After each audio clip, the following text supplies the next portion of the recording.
नमस्कार, स्वागत है आपका इंडिया न्यूज पर और मैं हूं आपके साथ स्वाति सिंह। इस साल जिन 5 राज्यों में विधानसभा चुनाव होने हैं उनमें से एक है छत्तीसगढ़।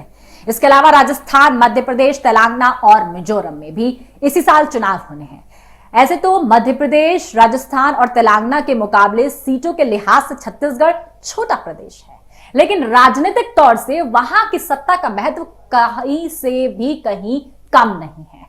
छत्तीसगढ़ विधानसभा चुनाव में अब चंद महीने ही बाकी रह गए हैं।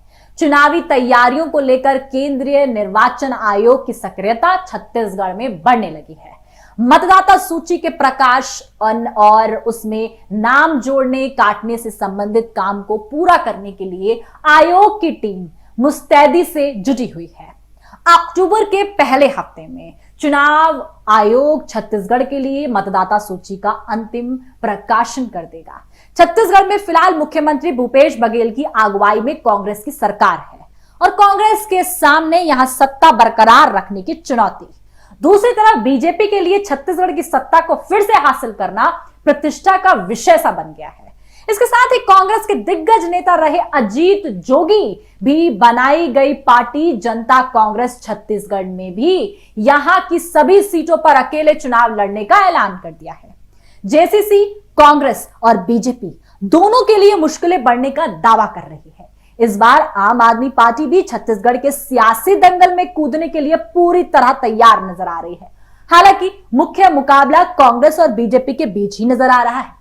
एक महीने पहले तक छत्तीसगढ़ में बीजेपी को बढ़त दिख रही थी, क्योंकि कांग्रेस को सबसे ज्यादा नुकसान डर साफ तौर पर राज्य में पार्टी के 2 दिग्गज नेता सीएम भूपेश बघेल और टीएस सिंहदेव के बीच टकराव को लेकर था।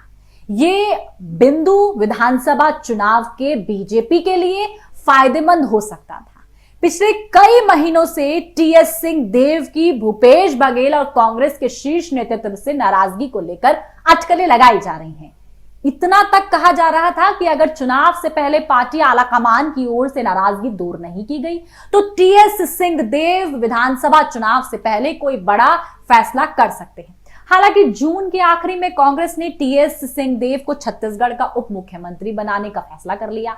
इसके साथ ही टीएस सिंहदेव को लेकर जो भी कयास लगाए जा रहे थे उन सब पर पूर्ण विराम लग गया।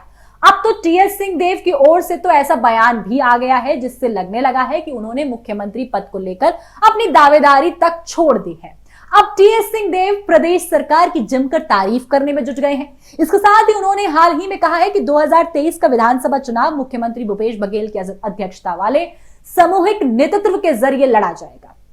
ऐसे में कांग्रेस को अंदरूनी कलह से नुकसान का भी डर सता रहा है। आपको बता दें, टीएस सिंहदेव ने कांग्रेस को प्रदेश में लगभग 90 में से 60 से 75 सीटें मिलने का भी दावा किया। उन्होंने चुनाव के बाद मुख्यमंत्री की रेस में भूपेश बघेल की पहली कतार में होने की बात कहकर एक तरफ से प्रदेश के कार्यकर्ताओं और समर्थकों को संदेश देने की कोशिश की कि वे अब पूरी तरह से भूपेश बघेल और पार्टी के साथ हैं। इसके साथ ही भूपेश बघेल की लोकप्रियता को हाल फिलहाल में और बढ़ाने में युवाओं के लिए अप्रैल में शुरू की गई बेरोजगारी भत्ता योजना का भी योगदान है। साथ ही भूपेश बघेल ने शीर्ष नेतृत्व के साथ मिलकर सत्ता और संगठन में बदलाव का भी फैसला कर दिया। टीएस सिंहदेव और उप मुख्यमंत्री बनने का फैसला, मोहन मरकाम की जगह दीपक बेज को नया प्रदेश अध्यक्ष बनाए जाने का फैसला, मोहन मरकाम को राज्य सरकार में जगह जैसे कुछ फैसलों से भूपेश बघेल ने प्रदेश में हर तरह से चुनावी समीकरणों को साधने की कोशिश कर दी, चाहे जाति समीकरण हो या फिर संगठन में पकड़ से जुड़ा समीकरण हो। इससे आगामी विधानसभा चुनाव के लिए कांग्रेस की दावेदारी मजबूत हुई है। वहीं बीजेपी के लिए एक बड़ी चुनौती यह भी रहने वाली है कि भूपेश बघेल के मुकाबले वो किसे चेहरे बनाएंगे, क्योंकि साफ तौर पर लोगों के बीच भूपेश बघेल जैसी लोकप्रियता फिलहाल बीजेपी के किसी नेता में नहीं है।